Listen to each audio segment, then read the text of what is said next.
Imamat pasal 21. Kudusnya para imam.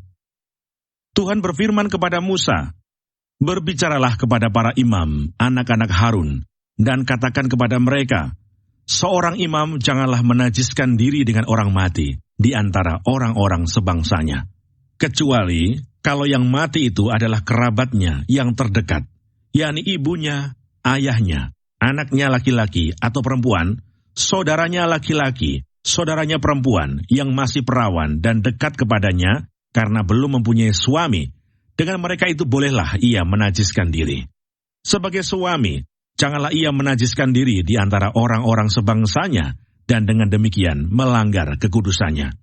Janganlah mereka menggundul sebagian kepalanya, dan janganlah mereka mencukur tepi janggutnya, dan janganlah mereka menggoresi kulit tubuhnya. Mereka itu harus kudus bagi Allahnya, dan janganlah mereka melanggar kekudusan nama Allahnya. Karena merekalah yang mempersembahkan segala korban api-apian Tuhan, santapan Allah mereka, dan karena itu haruslah mereka kudus. Janganlah mereka mengambil seorang perempuan sundal, atau perempuan yang sudah dirusak kesuciannya, atau seorang perempuan yang telah diceraikan oleh suaminya, karena imam itu kudus bagi Allahnya. Dan kamu harus menganggap dia kudus, karena dialah yang mempersembahkan santapan Allahmu. Ia harus kudus bagimu, sebab aku, Tuhan, yang menguduskan kamu adalah kudus.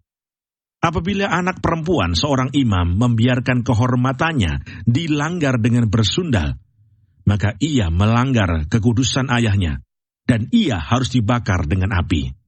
Imam yang terbesar di antara saudara-saudaranya, yang sudah diurapi dengan menuangkan minyak urapan di atas kepalanya, dan yang ditahbiskan dengan mengenakan kepadanya segala pakaian kudus, janganlah membiarkan rambutnya terurai, dan janganlah ia mencabik pakaiannya. Janganlah ia dekat kepada semua mayat, bahkan janganlah ia menajiskan diri dengan mayat ayahnya atau ibunya. Janganlah ia keluar dari tempat kudus, supaya jangan dilanggarnya kekudusan tempat kudus Allahnya, karena minyak urapan Allahnya yang menandakan bahwa ia telah dikhususkan ada di atas kepalanya. Akulah Tuhan. Ia harus mengambil seorang perempuan yang masih perawan, seorang janda atau perempuan yang telah diceraikan atau yang dirusak kesuciannya, atau perempuan sundal, janganlah diambil, melainkan harus seorang perawan dari antara orang-orang sebangsanya, supaya jangan ia melanggar kekudusan keturunannya di antara orang-orang sebangsanya. Sebab akulah Tuhan yang menguduskan dia. Tuhan berfirman kepada Musa, "Katakanlah kepada Harun begini, setiap orang dari antara keturunanmu, turun-temurun yang bercacat badannya, janganlah datang mendekat untuk mempersembahkan santapan Allahnya. Karena setiap orang yang bercacat badannya tidak boleh datang mendekat.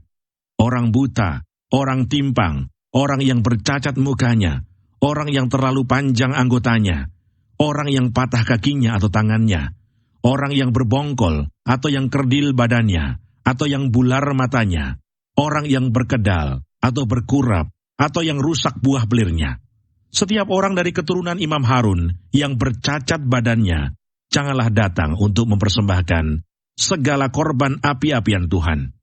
Karena badannya bercacat, janganlah ia datang dekat untuk mempersembahkan santapan Allahnya. Mengenai santapan Allahnya, baik persembahan-persembahan maha kudus maupun persembahan-persembahan kudus boleh dimakannya.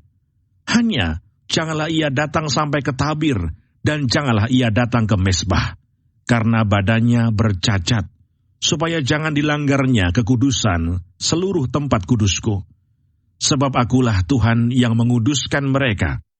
Demikianlah Musa menyampaikan firman itu kepada Harun serta anak-anaknya dan kepada semua orang Israel.